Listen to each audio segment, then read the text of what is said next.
Hello, everybody. This is Eric Apricot and Perks, GSW, CBA, the legendary salary cap analyst, moderator of Reddit Warriors. Appreciate you having me, by the way. Always good to do this. As part of our annual tradition, he has come to join me for the preseason. Look at all the new players. We got off to a later start than usual, huh? Yes, we did. We had such a super long run-up with this whole protracted Kuminga negotiation, but it's all settled and all the free agents got signed. You can go look at dubnationhq.com just to get all of the ins and outs of what happened in the offseason. We're going to just burrow more into player by player, all the new people. So Al Horford is the legendary stretch five, where in theory now you've got another shooter on the court, so you can put Jonathan Kuminga or Jimmy Butler or Draymond Green, at least two of them on the court in some comfortable way. I never thought he'd be all that interested. I don't know. I'm really happy about that. I thought he was in Boston or he was going to retire, but I'm delighted that he came along.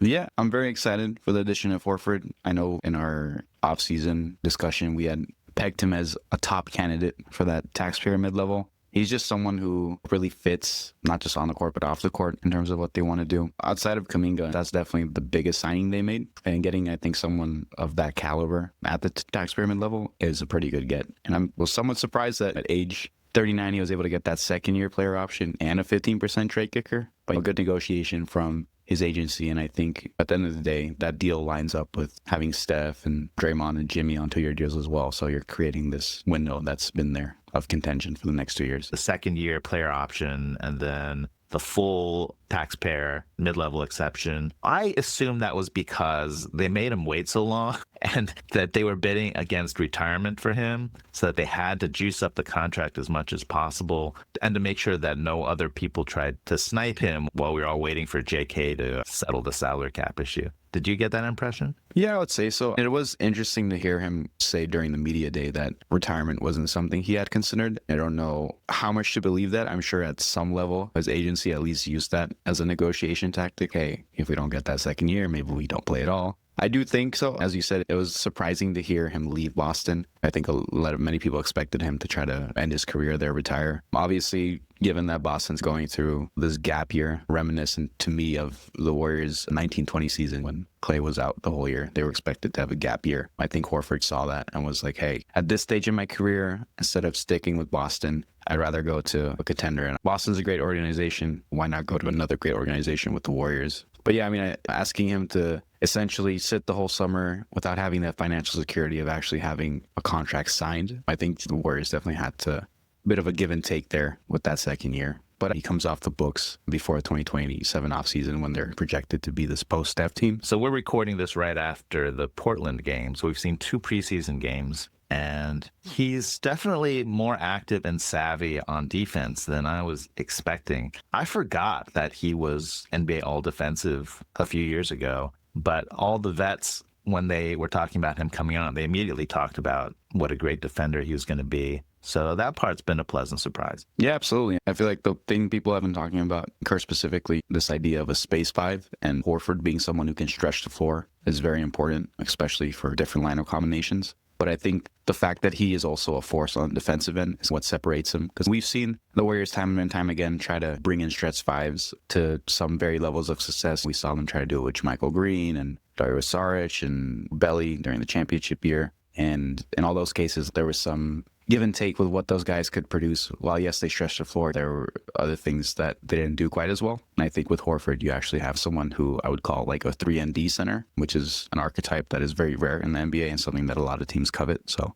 to get that in a player who also has a ton of experience, very cerebral, high IQ guy, he's a great rebounder, can put the ball on the floor, do a lot of that like nifty and like dirty work on the glass that they're definitely going to miss without having Kevon Looney on the lineup anymore. So to have a center who is not just a stretch five, can do all these other things, is definitely going to open up a lot of possibilities for them. I think everyone theoretically knew a stretch five would be really helpful, but then just having Quinten post last season, just seeing how it opened up the spacing, it made them think, okay, we got to really lean into this. And then in the playoffs, I think Quinten Post was hard to play partly because his defense isn't fully baked and he's scouted now. So people are really strongly playing to run him off the line. And then what happens? So I think that part of his game is also still baking. Yeah, and it just goes to show like how important it is for a big man to be competent on the defensive end. I'm just looking at a quick Apricot scout where it just compares Al Horford and Quinten post last year. And it, at least statistically, Horford's free throw shooting is better, turns the ball over. His usage is way down because, as we know, Quinten was in full shoot the ball at all times mode. His defensive stats, both on the perimeter and then his team defense, is just significantly better. If Al Horford can stay healthy, which is an incredibly big if, this is going to be a huge upgrade. Yeah, and that's really the question mark here, given his age. There's health concerns, obviously. We have the god, Rick Celebrini, on staff, so if anyone can keep players healthy, it's going to be that guy. It's funny. I don't know exactly why Celebrini is celebrated to this level of goddom. Like, we had Chelsea for a while. Yeah, we love Chelsea too. It's funny though, because I think Rick's first year was the 1920 season when everyone was like hurt and everyone was like, oh my God, this new staff sucks. Chase Center is a burial ground that is cursed. And then now after Otto Porter and after Clay came back and trying to keep Gary healthy, like he's celebrated as the guy to keep everyone healthy. That's true. Maybe that was it. Like when Otto Porter stayed semi-healthy for a whole season and then Clay came back. And maybe that's what kind of made his rep. Because I remember Otto went to another team and maybe even was officially playing for maybe a couple more years, but played maybe like 2 games. He was on Toronto and then he had a lot of injury issues. And I believe he was traded to Utah either that season or the next season, but it was either 1 or 2 years after he is when he retired. All right. So it's a good thing that we have Macklin Celebrini in San Jose that'll give our Celebrini incentive to stay in the area because he's going to be overworked. DeAnthony Melton, we talked about him last year. We were very excited. Statistically, when healthy, he really pops as a great two-way guard. Excellent defender, excellent steals. But he had been injured in Philadelphia, and then he came back and he said, oh, yeah, everybody, my knee's totally better. Don't worry about it. And then he played great for 6 games, and then his body exploded. Yeah, I feel like from the first day that they traded Melton to Brooklyn for Schroeder, everyone was like, yeah, they're bringing him back. And it just made too much sense. Considering he was only on the team during the season for 2 months, it felt like he had been there for years. And he's just such a seamless fit as a combo guard who, you know, is great defensively. You can play him with Steph. You can play him without Steph. He's playable in a number of lineups. Just what he brings. And he's still only 27. Like, he's in the prime of his career age-wise. It's just the injury concerns that need to be kept at bay. But yeah, I think he is exactly what they need in that second unit. You can even start at times with Steph, depending on the matchups. But having a backup point guard who can not only distribute but also is a force defensively is really important. And I feel like they haven't had a real true backup point guard since Sean Livingston. So to have someone like Melton is definitely important. He is still injured, so he's going to be rehabbing for, I think, at least another month. I believe he'll be reevaluated at the end of this month, and then we'll see what his return to play timeline looks like after that. I think theoretical DeAnthony Melton is a perfect fit. Fantastic. But I think theoretical Melton might never be seen again. These are some pretty serious injuries all in a row. On the other hand, if he were guaranteed to be back, we would have never come close to signing him for a minimum. Yeah, he did get that second-year player option, which I was a bit surprised by it, that he was able to negotiate that. But again, maybe part of having to wait all summer to finalize a deal played into their leverage for that. But it definitely gives him some job security. If the injuries had piled up and if he still isn't the player that he was, then that gives him the opportunity to come back and still get some money. I did think it was weird, to be honest, to get a second-year player option. That's a minimum. He can't be that washed. He's only going to be 28. It's slightly less than what he would get on the open market at his minimum level, but it's more of a job security thing in case, God forbid, he had another horrific injury and maybe he wouldn't have found a minimum next year. It gives him the opportunity to pick up that option and then have that money. We saw the Suns do this a lot during the KD years where they would give all these minimum guys a second-year player option. It was a way to entice them to come play for the Suns. Yeah, you're right. Actually, I guess that helped the Warriors separate themselves from other people who just also want to offer him a minimum. Like his minimum level is about $3 million, so you're giving him guaranteed $6 million that he can pick up in case anything were to happen to him. If you get a 1-year minimum, then against the salary cap, you only count as a 2-year veteran rate. But if you sign a 2-year thing, Doesn't it mess that up? Yeah, that's absolutely correct. If we take a look here at my spreadsheet, you can see the difference between Gary Payton and D'Anthony Melton. So Gary's on a 1-year deal, Melton's on a 2-year deal. Because Gary signed that 1-year deal, while his salary for his years of service level is $3.3 million, he only counts on the book and against the tax at the 2.3, 2 years of service, as you said. But because Melton got that second year option, his full $3.1 million salary is what's actually on the books and against the tax. So the Warriors are essentially on the hook for more this year, even though they're not paying him more, if that makes sense. Because with Gary, while he's only on the books for $2.3 million, the NBA is covering that difference of about $1 million and like essentially subsidizing his salary. So the Warriors don't discriminate against an older veteran and sign someone younger. Okay, so that confirms what I was thinking. And so that means that because the Warriors juice things up with that second year option, Melton costs more against the cap. And indirectly, that means they couldn't sign Seth Curry earlier, right? Because they're just a little bit short of apron space for Seth. Yeah, that's correct. So right now, as the roster is with 14 players, they're $2 million under the hard cap. Now, the hard cap is something they're not allowed to surpass at any point in the season. And Seth, even if he signed a 1-year deal, he would still count at $2.3 million. So they're about $300K short of being able to sign Seth right now. He's on an Exhibit 9 contract. All Exhibit 9 means is that his contract's not guaranteed. If for whatever reason he would get injured in training camp, the Warriors could cut him, would not be on the hook for his salary outside of, I believe, like $15,000. Seth will be cut on, I would say, I think it's October 18th will be the day. And then November 11th would be the first day they could bring him back. So the minimum salary, it prorates as the season begins. So like on the first day, obviously if he signed right now, it'd be $2.3 million. By I think November 11th, it would come down to about $2 million. So at that point, they would be able to fit him in underneath the hard cap. Seth Curry, he was held out of the preseason games. I don't know if that's just a don't get injured thing or whether he really is ramping up. But given his contract status, I could see why he might not want to actually play until he's signed to a proper contract on November 11th. Yeah, I think it was important for them to get him into camp. He could at least practice and train with these guys and acclimate, build some camaraderie. I do think we'll hopefully see him against the Clippers. But again, like you said, I wouldn't be surprised if they also just sat him out if he doesn't want to get hurt on the court, especially with an Exhibit 9. If he does get hurt, he wouldn't get paid.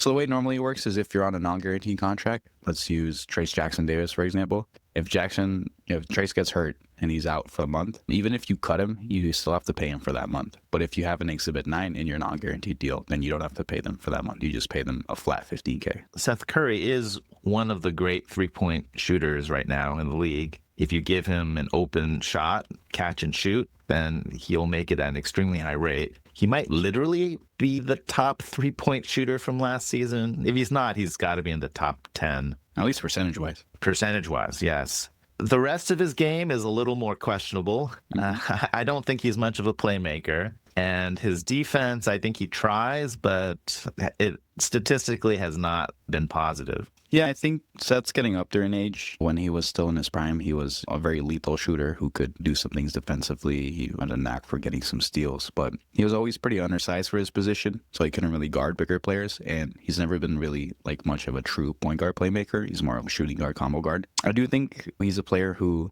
makes sense on this roster. It's always good to have shooters. I think it's good to have veterans. I think he'll be someone who will be like the perfect player to mentor a Will Richard. So having him on the bench, having a veteran like that, I think is really important. Now, I'm not expecting Seth to be like a big part of the rotation. It's just good to have a quality veteran who knows their role at the end of your bench. So I like the signing for what it is. I think he can contribute. Some people have been unkindly comparing the signing to one of the Antetokounmpo brothers. Which is crazy. I can't believe people would say that. Seth didn't sign until now with the Warriors because he wanted to establish his own career in the league. So I think that comparison is a little unfair and crazy. Yeah.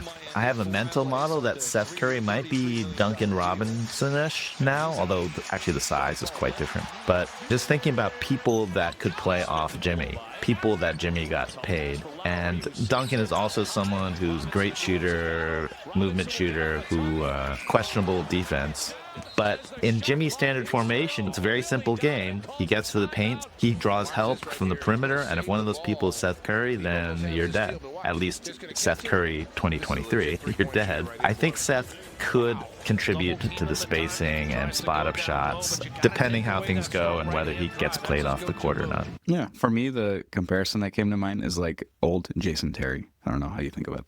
Oh, that's interesting. Old Jason Terry, though, huh? Yeah. End of career Jason Terry, playing a bench role on a bunch of teams. Trying to remember his game. He could do a little something with the ball, though, right? On ball? Yeah, but I think by the end of it, he was more like an off-ball guy. His like three ball was still pretty good. He wasn't like creating as much. That's what I remember him as. But All right, I like that. So the Warriors picked Alex Toohey and Will Richard in a draft day trade where they traded down. And Richard was not on my radar at all, but I did have this interview with Nick Oza, who's a draft analyst, and he picked out Will Richard, of all people, for the Warriors to draft. So I was amazed that he nailed that. And I was upset because Will Richard would have popped on my very primitive models because he has a great BPM in college. Statistically, he's really hot in college. But I didn't put him in our draft tournament because he didn't have any public workouts. And it turned out that Dunleavy completely faked me and other people out because he did have a workout, but they kept it secret. I'm not very happy with Mike Dunleavy for that particular maneuver, and I'm not going to get tricked again next year.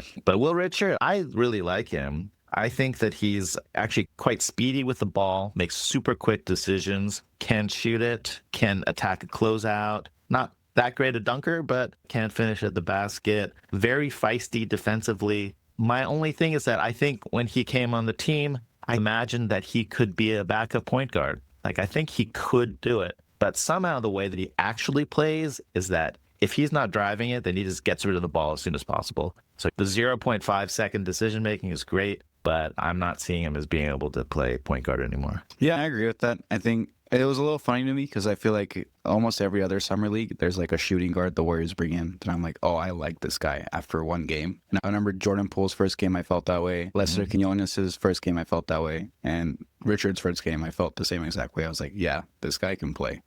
I feel like he's showed a lot so far in both summer league and in the preseason. The way they talk about him, he's like a sponge. He's coachable. He listens to everything. He's like soaking up everything around him. And his game is just really intriguing. He's a 3-and-D wing. The shot, it hasn't been going in consistently, but it looks great. He shot well in college. And his defense is what I've been most impressed with, especially his hands. For a rookie, like, he is very active with them. He makes good reads. He's like constantly like getting in there, trying to poke the ball away, sometimes successfully, sometimes unsuccessfully, but he's very disruptive. And it reminds me of Gary. It reminds me of Andre, like just having this really lengthy guard who really like goes after it on the defensive end. And you add that with the shooting ability, I think there's a lot of potential with him as a mainstay, like 3-and-D wing in this league. Yeah, I think in my mind, he's more of a big guard. I don't know if that makes a difference to you, and he is so feisty. I think my mental model was more of a Podge type, but we'll see how it unfolds. I kind of like the Gary Payton comparison too, but I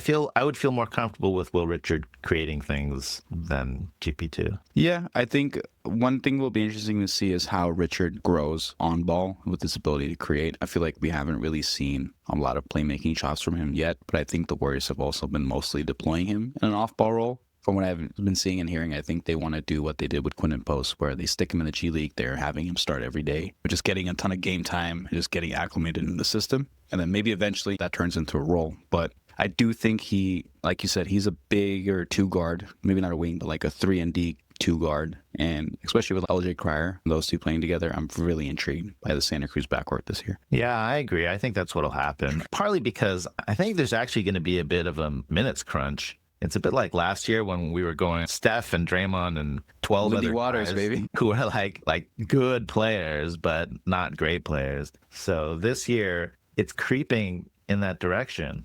So Will would have to beat out like Moses Moody and Buddy Hield, Brandin, arguably Gary Payton, just to see the court. Seth Curry eventually. Not even mentioning Seth. Seth gave us a break by taking vacation through November. PTO.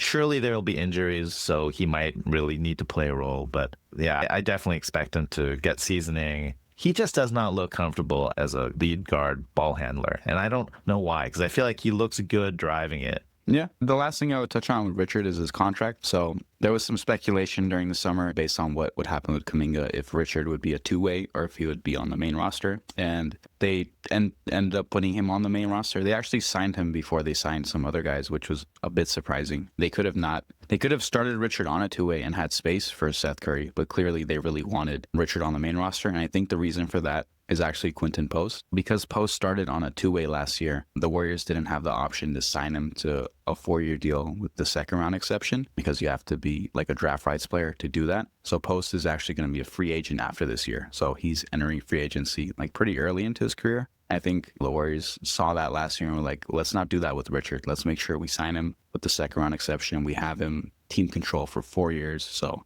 I think that was a big part of them prioritizing getting him onto the main roster. I think you're right. And I could imagine Quinten Post getting some decent offers. So that's money that the Warriors didn't necessarily want to be spending. Also, Will Richard is a second-round pick. Technically, in order for the Warriors to hold on to priority rights for him, they have to offer him a minimum. If the Warriors tried to say, here's a two-way, enjoy it, he could, in theory, say no. It's called a tender. The tender is a 1-year non-guaranteed deal. That's basically the qualifying offer leverage that a second-round pick has. So that's what the Warriors are required to offer him. But they could have done what they did with Post and be like, hey, you're going to sign a two-way, and then midway the season, we'll convert you. But obviously, they did that. They can't do the second-round pick exception because the way it works in the NBA is once you sign your first contract, you're no longer a draft rights player, so you lose the ability to offer a multi-year deal through the second-round exception. That's why I think this time around they were like, we're not going to do the two-way. Richard, you're just getting the 4-year deal, so we have you for team control. Yeah, and it does make me feel uncomfortable that Quinten is going to be hitting free agency. You know what else is uncomfortable? Guy Santos is a restricted free agent next year, too. So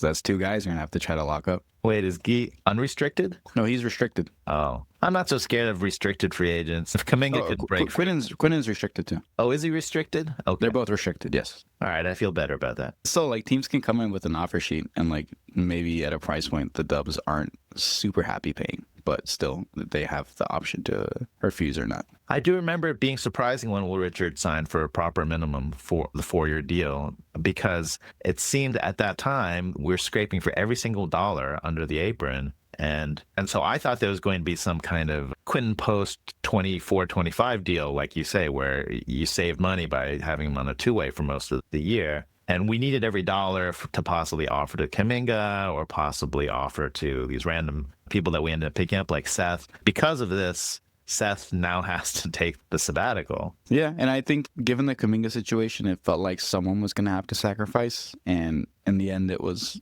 JK to an extent, but it was Seth who had to bite the bullet and not be able to start the season on the roster. Let's talk about the other second-round pick, Alex Toohey. So he was a great value pick in the draft because I think he was mostly mocked to go in the 30s, but the Warriors got him at 50-something. So that part was great, but he's definitely a work in progress. His background is the Australian Basketball League, and he wasn't exactly a star there either.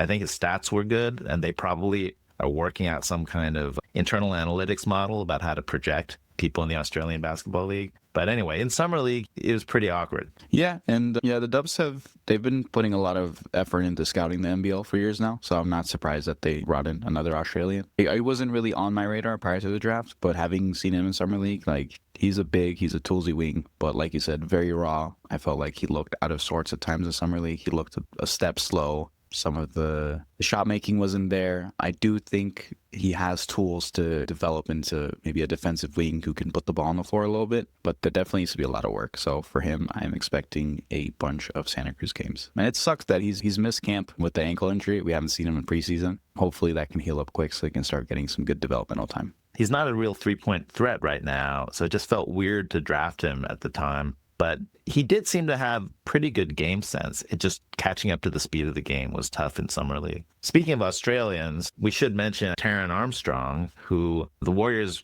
picked up on a two-way last year. And Taran kind of has got some hot dog passing and good big size for a point guard. And so I thought the Warriors were going to hang on to him. But instead, it looks like it's turned into a kind of draft and stash almost. Or maybe it was Taran that just wanted more money in Dubai. Yeah, I think it was a combination of both. They brought in Taran. Like I said, they definitely scouted the NBL. They liked his profile as a player. I would compare him to Brandin Podziemski. Like, there's similar archetypes. He's a plus-minus darling with Santa Cruz. He was just a guy who would always be in the right spots, making the right plays, a good passer, but the offense, in terms of like his scoring, his shooting, was not quite there. Defensively, he was a step slow. So I think whether or not he would come back for another year in Santa Cruz or just go overseas. I think both parties felt it would be better for Taran to get a little bit more money and also test himself in a more physical environment, try to get more up to speed with his game, develop a little bit more as an all-around player, and then maybe he can find his way back to the NBA. The Dubs put out a qualifying offer for him, so they will maintain his restricted free agent rights in regards to the NBA. This is what they've been doing with Nico Mannion since Nico left in the summer of 2021 for overseas. If Taran develops and he wants to come back to the NBA, the Warriors have first dibs on him essentially.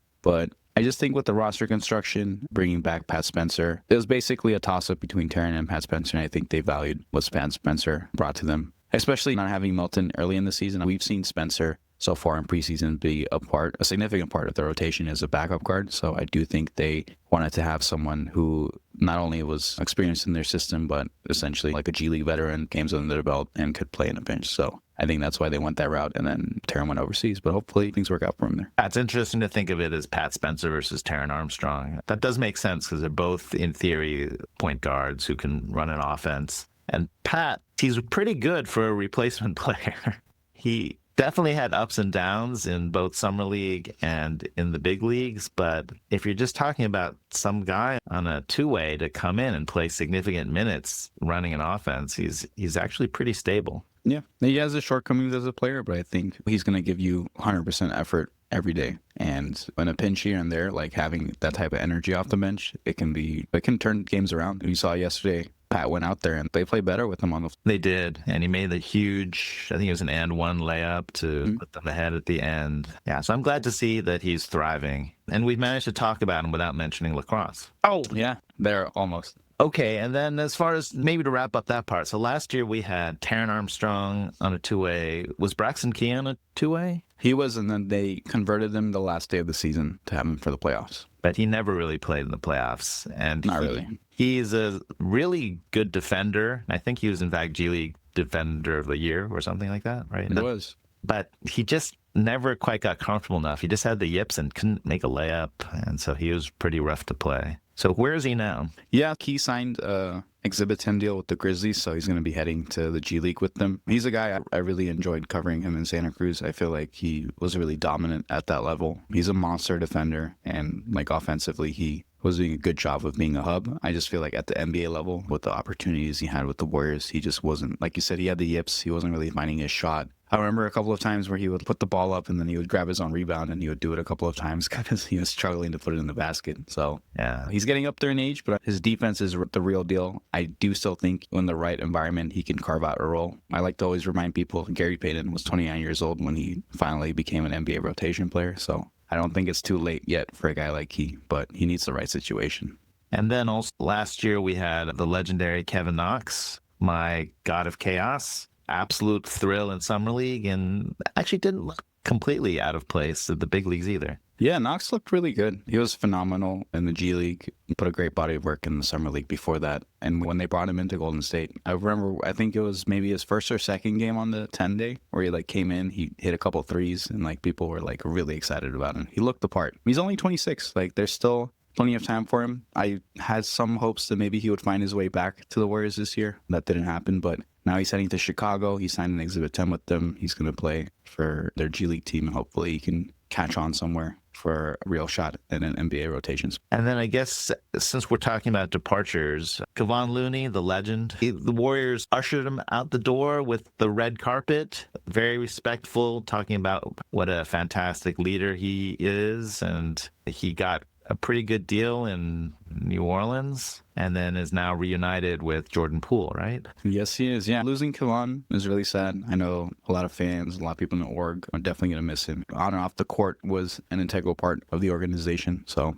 I'm glad that he got a nice deal with the Pelicans. He got a little bit more than I was expecting. I think it was good for them to take that. It's nice that he's reunited with Jordan Poole. And I know there was a funny quote from Poole where he was like talking about Kevon. He's like, yeah, I finally have a big man who can set a real screen. So I'm sure he will appreciate having that teammate back. Since his Poole, he managed to throw a lot of shade. I think he said, I haven't had a real screen in 2 years. That's a lot of people to throw under the bus at once. Yeah, so Looney will be missed. I don't think the Warriors win 2022 without him. I think They don't. They definitely don't. Yeah. They don't win without Poole either, both of those guys. Oh, yeah. Poole, too. But Looney was legendary in getting past Memphis. Just his incredible rebounding against that stacked, long, Dallas, too. athletic team. That was legendary. Okay. Another signing is this guy, Jonathan Kuminga. When he came in the game yesterday, I will report, there was, I thought, quite a warm ovation for him. And then there was some very warm groans when he chucked away several inbounds passes. As it tends to go with him, unfortunately. I don't know what we want to say about him because his situation has been so thoroughly dissected. I would just start just a quick once over. Obviously, they held out the whole summer trying to get a big contract. They eventually signed for this 1+1 that was pretty much on the table the whole summer. They did get a little bit more, about 1.8 million more than what was first reported, and that 15% trade kicker also on top of there. But this is the deal that's been there the whole summer, so I feel they didn't make as much ground as they probably would have liked to. I am curious to see, now that this is settled, there's been discussion about how they're going to, not even just on the court, but like how does Kuminga look off the court? Is he going to be dejected? Is he not going to be happy that he's still a Warrior? Is he going to try to force his way off the team? I feel like I haven't really got the impression that he's going to do some Jimmy Butler, Minnesota-esque stuff and punch his way off the team yet. And I feel like the vibes have been pretty good so far through camp. It seems like everyone is locked in. So you don't think he's going to pull a Jimmy Butler? You don't think he's going to show up and have a Warriors uniform on, but he's cut out the word Warriors out of each uniform? Yeah, I don't think he's going to be beating up on the Warriors third stringers, LJ Cryer and Pat Spencer, and saying, I'm the best, trade me. That would actually be absolutely legendary, and I think everyone would be super happy. If JK, could you actually imagine if Kuminga took the third stringers and crushed the first team? That would validate everything the agent has been saying this whole time. But the fact that I cannot even imagine that happening, it just shows how much more growing JK has to do. Yeah. As far as his attitude goes, my impression of him in the preseason game is that he's really trying to let the game come to him, really trying harder on the boards, like rebounding harder and getting more athletic rebounds. He's been passing, like trying to find people more. It hasn't, I think, resulted in winning basketball, but this is preseason, and this is when you try to work on those things. And I feel like he's trying to figure out how he can fit in and make his teammates better while also being aggressive. And I think he's not anywhere close to figuring that out right now. But it's only 2 games of preseason. Yeah, I definitely agree with that. I think the key word in what you're saying there is trying. We definitely see that he's trying. There's been mistakes, especially yesterday with some of those really bad inbound turnovers where you're just looking at what is he doing. But I do think he has made an effort to try to buy into what they're doing. We've seen him, like you said, he's been playmaking. I've seen a couple nice passes. There was one, I think yesterday, to Pods, where Pods was in the corner. And I can't remember if he made the 3 or not, but that was like a really nice read from JK. Yeah,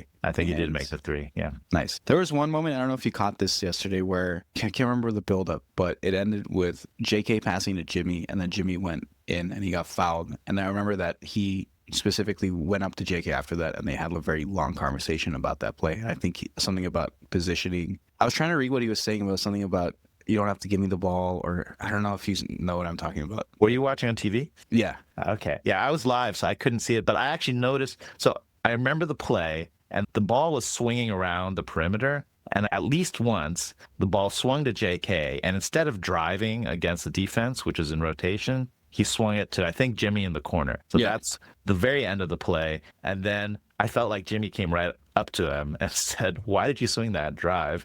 I think that just goes to show JK's trying so hard to fit in that maybe he could even do a little bit more of picking his spots a little better. And hey, like I can drive on this player. Let me go and try to get a bucket. Definitely. The whole lineup is designed for him to drive when the defense is shifting. Because if he doesn't do that, then offensively, there's not any point. Taking the threes is not good because he's a very below average 3-point shooter. He's got to lean into the things he's actually really good at, which is just being an elite level athlete that if he can face a disrupted defense, then he gets fouled a lot. Yeah, and that's just the balance he needs to find, because the more he takes advantage of those opportunities, that opens up the ability for him to play make more. Because if you have the defense like respecting you, if they're biting on you, coming in for a basket, you're pulling in the defense, and you can find an open shooter. Yeah, we're gonna see how this unfolds. I don't think his attitude is gonna be a problem, at least for a while, as long as the team is winning. It's the fit that could be the problem. So the Warriors also picked up a few young people right after the draft. They picked up LJ Cryer and Chance McMillian, who are super high BPM college players. So my internal model is that Mike Dunleavy loves college players who've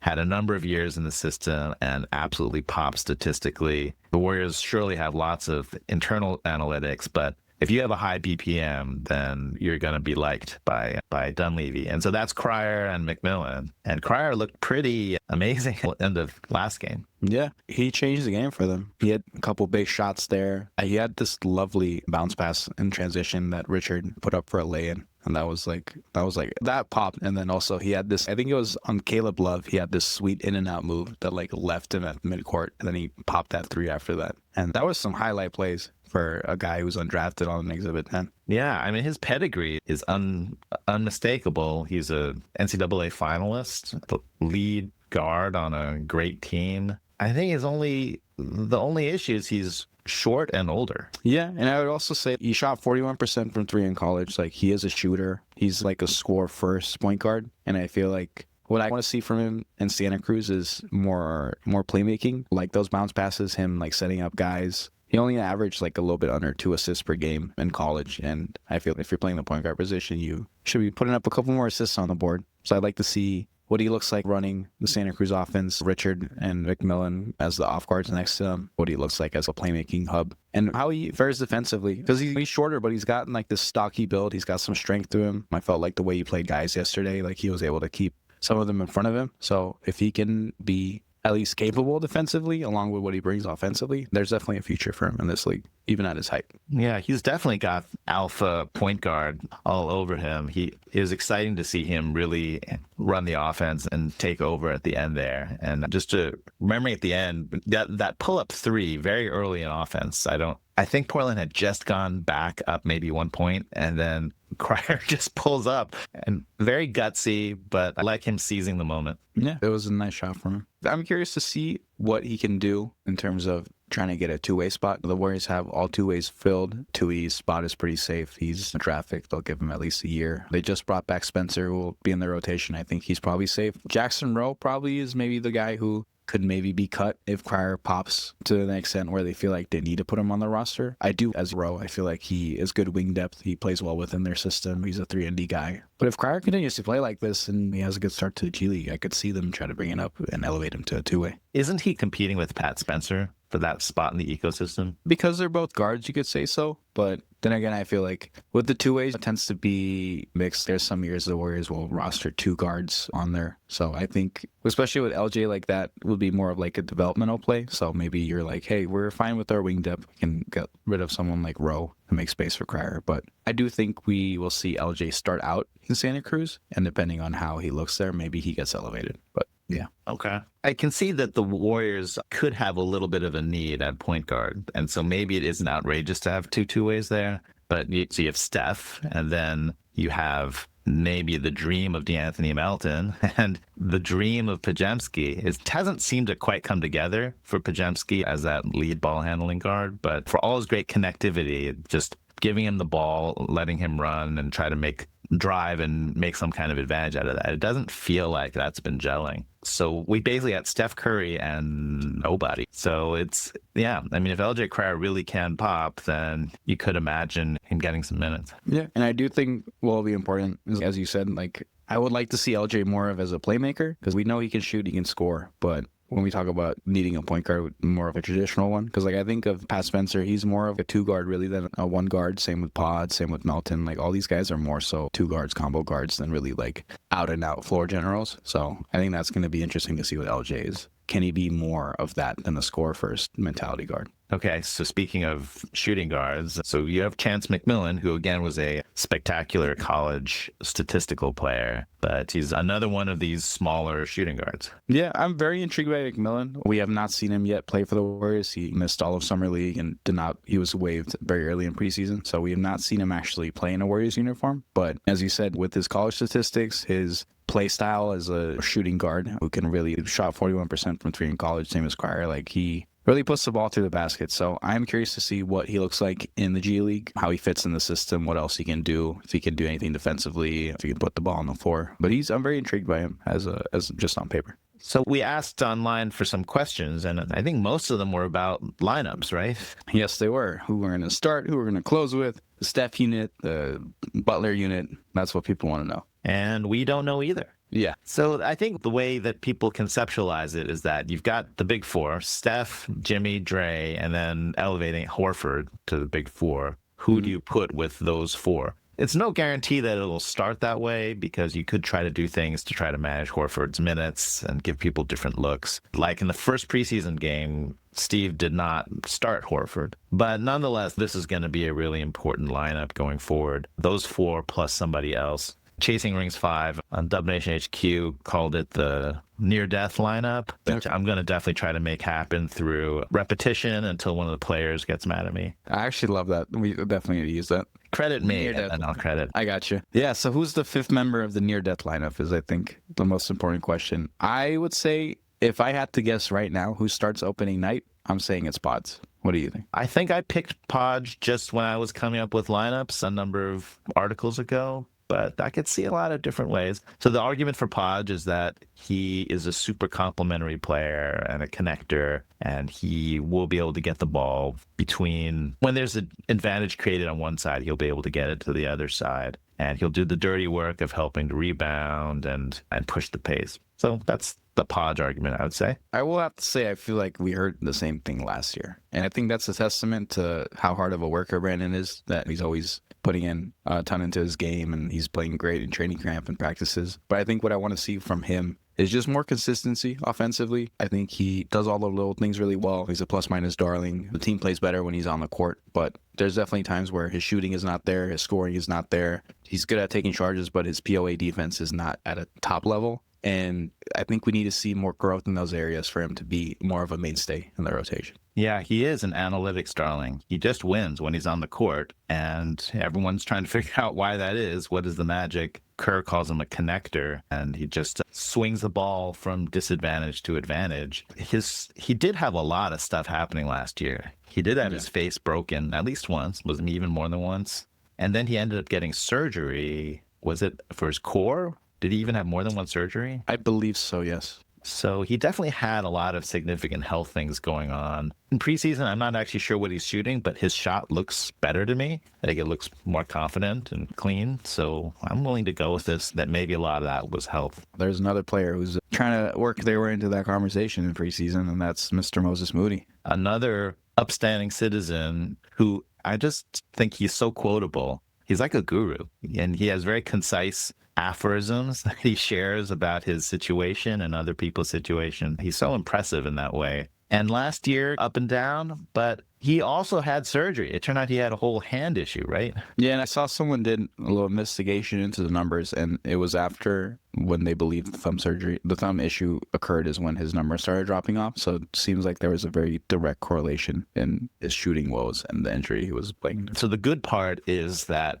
maybe now that he's had surgery and he's going to recover, that he'll play better. The bad part is, why in the world was he playing off his injured hand this whole time? He said more or less the games are too important and he didn't want to be taken out, which is respectable, but I don't know if that's 100% great for the team either. I really like what I've seen from him in preseason, especially the first game. Like, his shot looked so good. It was just going down. And defensively, he's been really stepping up. I feel every year we see growth from him on that end. I still remember the one season where he was playing against Jalen Brunson and he was like locking up Brunson. I don't think I had seen someone play Brunson that well since. But I think definitely for Moody, like, even if he's not a starter, he's just coming off the bench as a guy who can hit shots and pick up the opposition's best player like that. If he can be that consistently, that is such a value to have. And I think for him, not only being consistent with that, but just being able to do more offensively will really help him stay on the court. Because there are definitely times it feels like when his shot isn't falling, he struggles to find ways to involve himself offensively. So if he could be a bit more of a driver, a scorer, a playmaker, that could really open up some more opportunities for him. Yeah, I think his three-point shot is good and is going to keep being good now that he has a functioning hand. And I've noticed more and more, I think a little last season and then in the preseason, him attacking the closeouts and just trying to dunk, like finish hard in the paint. I think that's really valuable if he can keep that up. And he definitely has the energy to do point of attack defense. I feel like he's better against wily attackers. Like I think that just his raw first step as a defender is still a little bit slow. Like last night, he was matched up against Blake Wesley, and Blake Wesley has a great first step, so he made a lot of people look bad. But I think he was blowing by Moses too. So that just feels like a symptom of the general issue. So maybe Moses just has to keep on baking that part of his game so he can make up for what he lacks in bursts with good positioning and anticipation. Yeah. And he's got the length too. So if he can leverage his positioning, that will definitely help him. That's right. I think Moody, he's the one who actually started the last preseason game with those four, with the near-death lineup, as you said. And I think with Moody, you have someone who's a bit more capable as a shooter, definitely a lot more capable defensively, especially on the backcourt with Steph. You want to have someone who can pick up a primary guard on other teams, something they used to do for years with Klay Thompson in that backcourt. So I think traditionally in terms of lineups, Moody would make a bit more sense. I still would lean Pods just because I know Steve loves having his abundance of connectors in those lineups. But I think those two are really the top candidates for that spot. Yeah, I think you're right. And Moody, if Moody's three ball can stabilize and if he can become that point of attack defender, then I think that just makes a lot more sense to have Moody as the second person. But you never quite know what's going through Kerr's mind. Very true. I mean, you could maybe see Melton, obviously not in the beginning of the season while he's recovering from his injury, but they did start him last year at a couple games, and he looked really good with Steph. So, I mean, that I think is also maybe an option. Maybe in the playoffs, you would start Melton depending on the matchups, but I don't know if I would peg him to be a potential starting candidate during just like the normal regular season. Yeah. I think if it was 2023 Melton, then yes, I think he would be the guy, just two-way and can handle the ball a bit, really smart. But we just don't know where he's going to be at, and I'm not all that optimistic. The last person I think we have to address is Kuminga, because obviously he wants to start, and I mean, they did start him at times last year, and I know Steve, after the season, talked about potentially experimenting with Kuminga, Dre, Butler lineups, but I also know they don't want to start Dre at center, and they're going to start Horford, so I guess Kuminga doesn't really fit because he's not really a three. Yeah. It reminds me of when there's the whole thing about can Kuminga and Andrew Wiggins play together? Yeah. And I feel like that was never fully decided. I think that in the beginning, the statistics were definitely bad.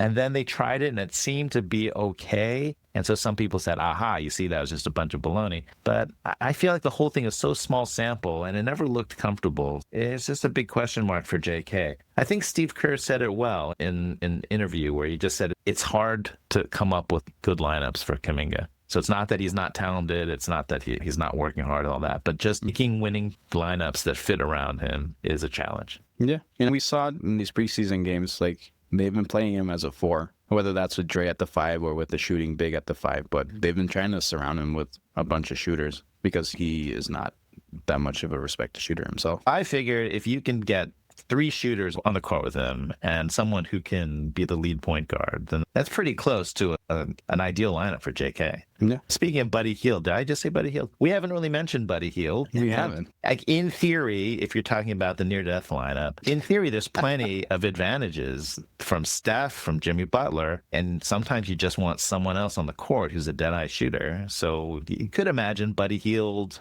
or even in a pinch, Seth Curry, just to be there as a spacer. Yeah, and it also makes the oldest possible lineup, so it makes sense. Seth Curry? Yeah, that really would be the near-death lineup. And then I guess the other thing about lineups is, okay, here's a complete dark horse, which will never happen. But if you put Quinten Post as the fifth person, now I don't think that will happen, but Kerr did play Quinten Post and Al Horford together in the preseason, and I did not think Kerr would have the guts to do that. I don't even know if it's a good idea, but in theory, they both can shoot threes so that you don't have a spacing problem. And I think there is this trend across the league of having Twin Towers approaches. And so you look at Houston, we were tortured in the playoffs with having Şengün and Aquaman, Steven Adams. And then OKC has all kinds of tall players that can play together. Minnesota, during the Karl Anthony Towns and Gobert years, days, months, however long that lasted, that was not bad defensively. And Dallas has Davis plus whatever center. And the thing that's strategically nice about that is that, in theory, if you have a slow big, then you can play him off the court. So let's say you have Rudy Gobert and no other big, then you could just put him in pick and roll. Now he's out there where he can't really be a shot blocker, and you drive past him, and then you get a layup, or you step back because he's in drop. So there's so many ways to torture a single big if you can just attack them. But when there was Gobert and Cat, then he would come up, guard the pick and roll. He wouldn't be in drop, and then you drive past him. But now there's Cat, and now Cat is not the world's most amazing rim protector, but he's tall and he will try to block your shot. So I'm personally super intrigued by the idea of Al Horford and Quinten Post together. Yeah, I don't know if they would ever start that way, just because they got to fit Dre into those lineups too. But I do think seeing that lineup in certain parts of the game is interesting. I think what's also interesting specifically is compared to some of those other duos you've named, those are two guys who are stretch fives. Like you can have both of them. You can have a 5-out offense with two bigs on the floor, which is very rare. So I think to see that coupled with what they can do defensively with Horford specifically,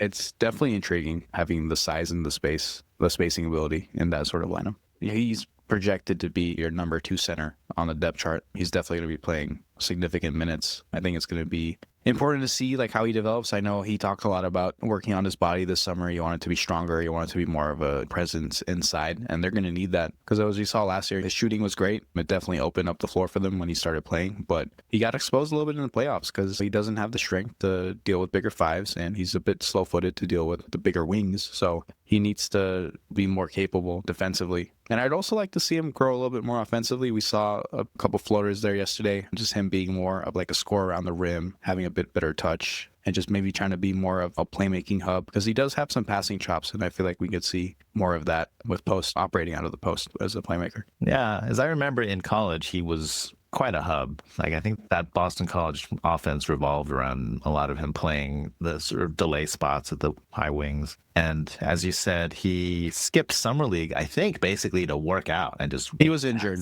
but okay. Yeah. I think he said that he's spending his summer gaining mass and strength. Yeah, absolutely. So we've managed to preview the season without mentioning the possibility that Jonathan Kuminga will be traded. I imagine we're going to have another discussion about this very topic in January. Jonathan Kuminga becomes trade eligible, January 15th? That is correct. So we should have a follow-up conversation before January 15th. I would agree. So, Perks, thank you very much for doing our traditional preseason preview. Not yet. We'll see how the season plays out. I'm excited. I feel like the vibes for me are reminiscent of the 2021-2022 season. So I'm hoping that the end result is the same as well. But yeah, let's hope everything works out. And we'll see where we're looking at 2 or 3 months from now. Thank you again for joining me. Thank you for having me. It's always a pleasure.